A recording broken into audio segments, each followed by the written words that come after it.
সিন্ডিকেটের কারসাজিতে প্লেনের টিকিট না পাওয়ার অভিযোগে রাজধানীর কারওয়ান বাজারে বিক্ষোভ করছে প্রবাসী কর্মীরা। সকাল 9:30 থেকে সেখানে অবস্থান নিয়ে বিক্ষোভ করছে তারা। এতে সড়কের এক পাশে যান চলাচল ব্যাহত হচ্ছে।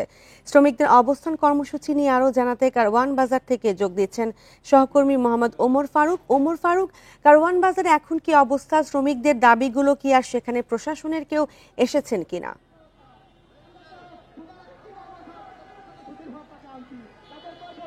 মালয়েশিয়ার যে সিন্ডিকেট গত 1.5-2 বছর ধরে এই সিন্ডিকেট ব্যাপক আলোচনায় রয়েছে এবং প্রায় 20,000 কোটি টাকা হরিলুট করেছে এমন একটি অভিযোগ কিন্তু রয়েছে। এরপরেও কিন্তু গত বছরের 31শে মে পর্যন্ত তাদের যে কলিং ভিসা রয়েছিল মালয়েশিয়া পাঠানোর কথা ছিল, এরপর থেকে কিন্তু আসলে তাদেরকে সেখানে পাঠানো সম্ভব হয়নি এবং তাদের কাছ থেকে বিভিন্ন সময়ে এক একজনের কাছ থেকে 6 থেকে 8 লাখ টাকা পর্যন্ত বিভিন্ন এজেন্সিগুলো নিয়ে নিয়েছে। এবং এরপর থেকে কিন্তু সরকার পট পরিবর্তন হওয়ার পরেও এই সরকার কিন্তু তাদেরকে আশ্বাস দিয়েছিল, মালয়েশিয়ান সরকার তাদেরকে আসলে সেখানে শ্রমিক হিসেবে নিয়ে যাবে, কিন্তু এরপরেও আসলে তাদের কোনো আশ্বাস দেওয়া হলেও তাদের কিন্তু এখন পর্যন্ত সেই জায়গায় মালয়েশিয়া তারা যেতে পারেনি এবং যার কারণে আজকে তারা আন্দোলন নেমেছে, বিক্ষোভ কর্মসূচি নিয়েছে। তবে আমরা একটু খোঁজ দিয়ে জেনেছি যেসব এজেন্সির কাছ থেকে আসলে তারা তাদের কাছ থেকে টাকা পয়সা নিয়েছে, লাখ লাখ টাকা নিয়েছে, তারা কিন্তু অনেকে এখন পালিয়ে গিয়েছে এবং সরকার পট পরিবর্তন হওয়ার পরে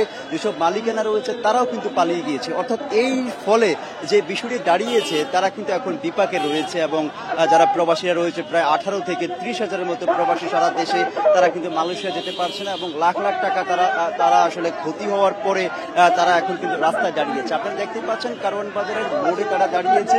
একটু আগেই তারা একটি মোড়ে একটি জায়গা আসলে দাঁড়িয়েছিল, যান চলাচল ব্যাহত হয়েছিল। এখন কিন্তু কারওয়ান বাজারের যে ইউটার্ন রয়েছে সেখানে দাঁড়িয়েছে, অন্যান্য জায়গায় যান চলাচল স্বাভাবিক রয়েছে, তবে ইউটার্নের এই জায়গাটিতে কিন্তু গাড়ি ঘোড়া কোনোভাবেই তারা মুভ করতে পারছে না, যার কারণে কিছুটা ভোগান্তি তৈরি হয়েছে। আপনারা দেখতেই পাচ্ছেন এখানে প্রায় 1,500 জনের মতো তারা দাঁড়িয়েছে। তারা বলছেন যে তারা এক একজনের 7 থেকে 8 লাখ টাকা করে দিয়েছেন, যার কারণে তারা কিন্তু ঋণ করতে হয়েছে, বিভিন্ন জায়গা থেকে টাকা পয়সা নিতে হয়েছে, যার কারণে তাদের অবস্থা এখন বেহাল। তবে তাদের এখন একটাই দাবি, তারা বলছেন তাদেরকে যেন সরকার আশ্বাস দেয়, তাদেরকে যেন আসলে মালয়েশিয়া পাঠানো না হয়, তাদের টাকা ফেরত দিতে তারা বলছেন। এবং তারা বলছেন যে এই সরকার আসার পর, অর্থাৎ অন্তর্বর্তী সরকার আসার পর প্রবাসী কল্যাণ মন্ত্রণালয়ে তারা অনেকবার ঘুরেছেন, বিভিন্ন জায়গায় গিয়েছেন, তারা কোনো বারবার আশ্বাস দেওয়া হলেও তাদেরকে আসলে কোনো ধরনের এই বিষয়টা সমাধান করেনি, যার কারণে তাদের মধ্যে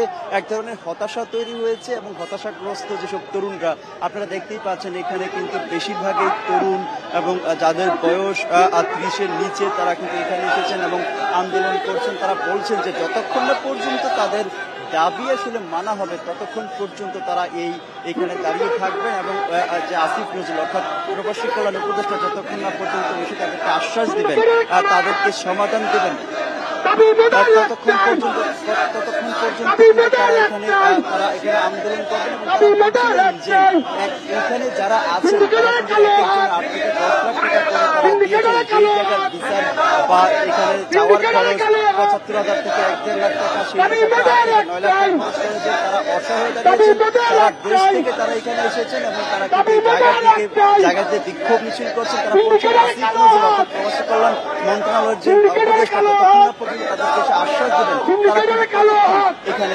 আন্দোলন করবেন। প্রবাসী কর্মীদের অবস্থান কর্মসূচি নিয়ে কারওয়ান বাজার থেকে জানাচ্ছিলেন সহকর্মী ওমর ফারুক।